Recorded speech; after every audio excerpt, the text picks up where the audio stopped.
Allez, c'est parti. Première petite expérimentation post-Google Leak. Moi, ce qui m'intéresse aujourd'hui particulièrement avec les données qui ont fuité, les données de la Google API Content Warehouse, c'est le module Quality Authority Topic Embeddings Versions Item.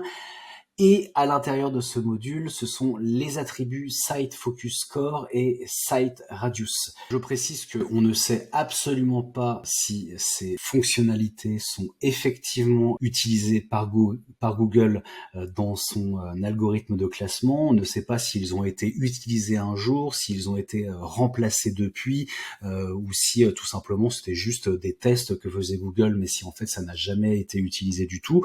On n'en sait strictement rien.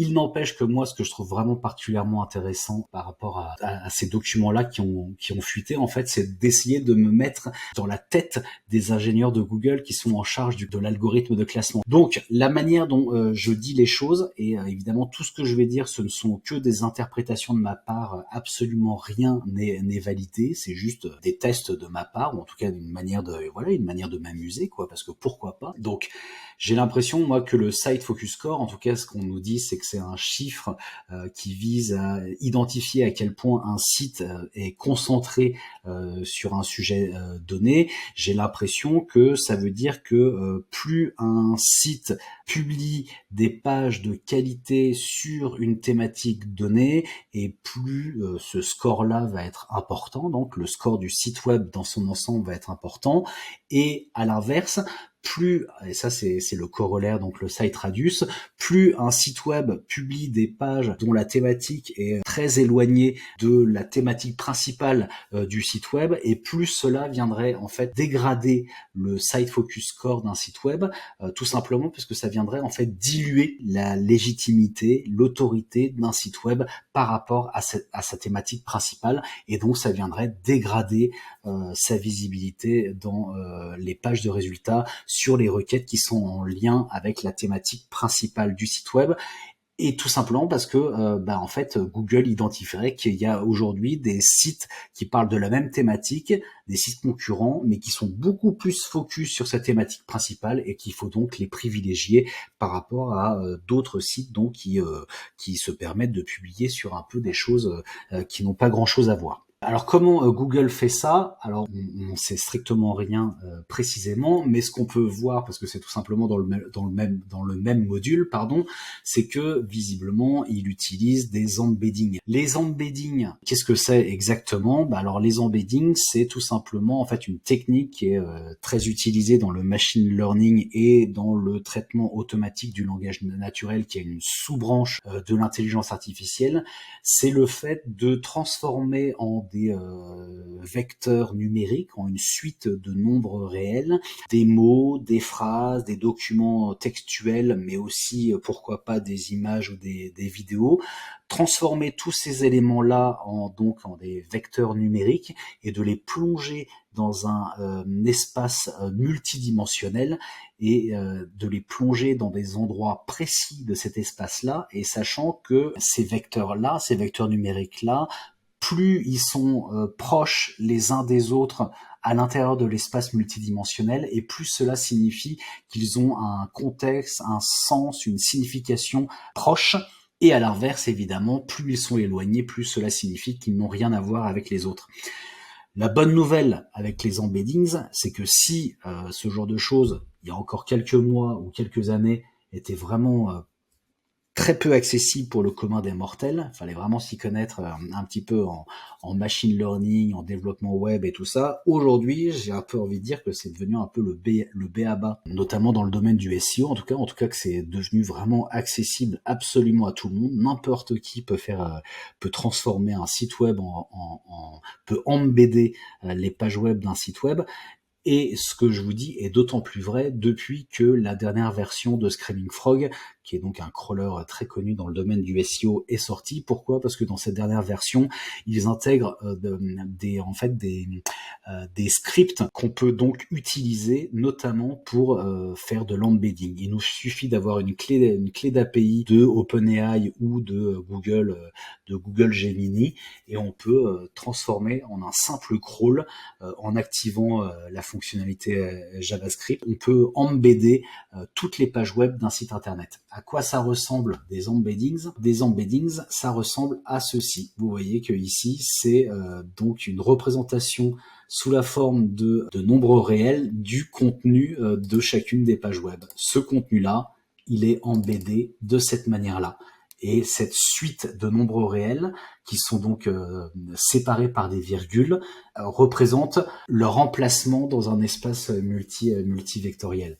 Donc ce qui est super intéressant avec cette technique-là, eh bien, c'est que grâce aux embeddings, on va pouvoir calculer la similarité de chacune des pages web de mon site internet par rapport à sa thématique principale, et on va pouvoir voir à quel point telle ou telle URL est proche ou éloignée de la thématique principale de mon site web. Et donc, qu'est-ce que j'ai fait? Je me suis construit, grâce à ces embeddings de l'ensemble des pages de mon site internet, je me suis construit ma petite application qui va donc pouvoir me calculer ce que je viens de vous dire, c'est-à-dire le niveau de similarité de chacune des pages de mon site internet par rapport à la thématique principale abordée par mon site internet. Il faut imaginer que la thématique principale, elle a un score de 1, et que ici, vous voyez donc que chacune de mes URL a un niveau de similarité plus ou moins proche par rapport à cette thématique principale. Ce qui est intéressant de voir ici, c'est que c'est ma page lexique qui est considérée comme étant la plus proche de ma thématique principale. Il se trouve que ma page lexique est la page qui recense pratiquement l'ensemble des pages de mon site internet.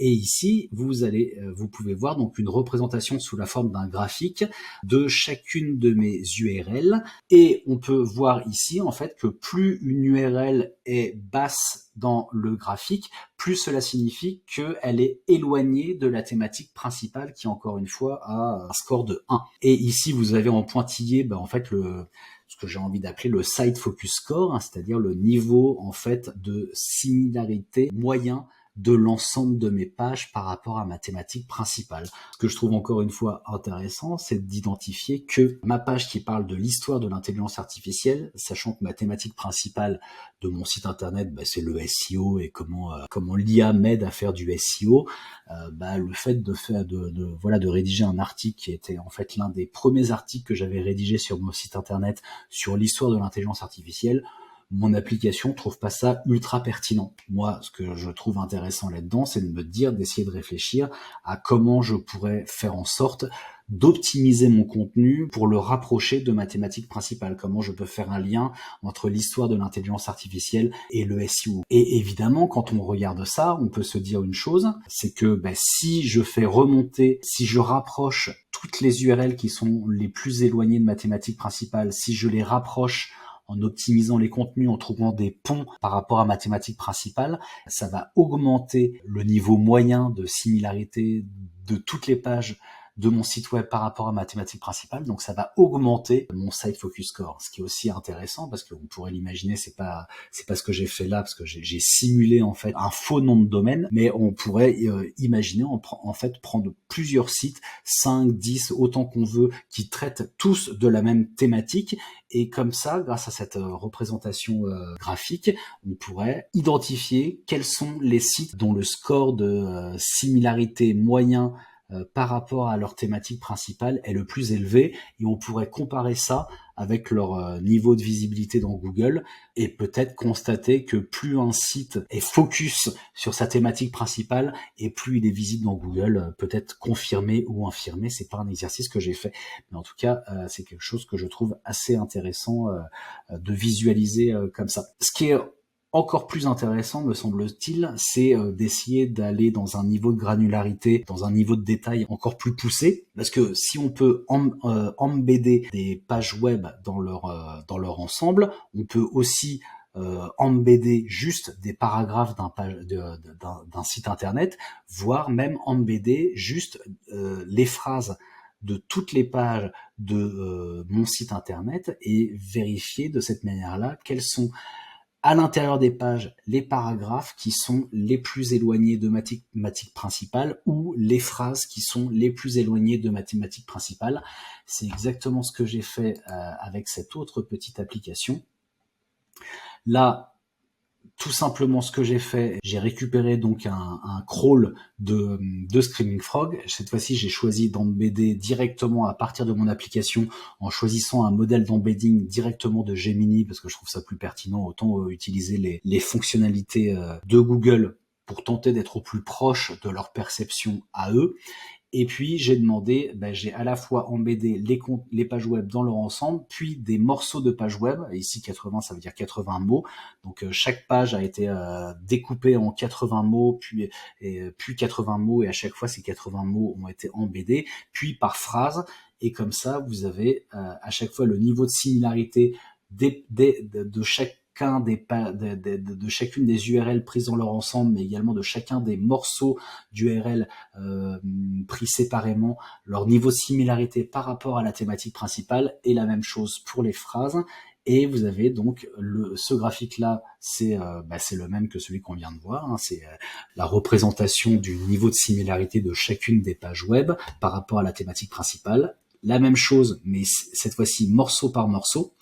Et on voit ici que il y a certains morceaux qui sont considérés comme n'étant pas au top du top. Ici, on retrouve mon URL sur l'histoire de l'intelligence artificielle avec un paragraphe spécifique qui visiblement a vraiment très peu de choses à voir avec ma thématique principale. Et ici, on voit la même chose, mais au niveau phrase après phrase. Et on voit ici que vous avez certaines phrases qui sont pas considérées comme très pertinentes par rapport à ma thématique principale. Avec ce niveau de détail-là, on pourrait optimiser un site internet en se disant cette phrase-là, ce paragraphe-là, finalement, j'en ai peut-être pas besoin, ou alors il faudra vraiment que je modifie cette phrase-là ou ce paragraphe-là en priorité, dans le but de faire augmenter mon site focus score. Encore une fois, tout ceci, ce sont véritablement que des petites expérimentations de ma part. C'est validé par rien du tout, mais ça m'a beaucoup amusé de le faire. Et puis, en faisant ce genre de choses, peut-être que ça va m'amener à quelque chose auquel j'avais pas pensé avant, mais ça peut m'amener à trouver quelque chose. Au bout d'un moment, j'en sais strictement rien. Mais peut-être qu'on peut juste faire cet exercice-là, mais juste en embêtant juste les titles des pages web, et puis à vérifier quels sont les titles qui sont les plus éloignés de ma thématique principale, ou le faire à partir juste des encres de liens de mon site internet. Enfin plein de petites expérimentations comme ça qui sont très rigolotes à faire. J'espère que cette vidéo vous a plu. N'hésitez pas à me dire en commentaire comment vous voyez les choses, si vous pensez qu'il y a des choses qui sont beaucoup plus pertinentes à faire par rapport aux documents qui ont fuité. Quoi qu'il en soit, je vous souhaite une très bonne journée ou une très belle nuit, et puis j'espère à très bientôt. Merci, au revoir.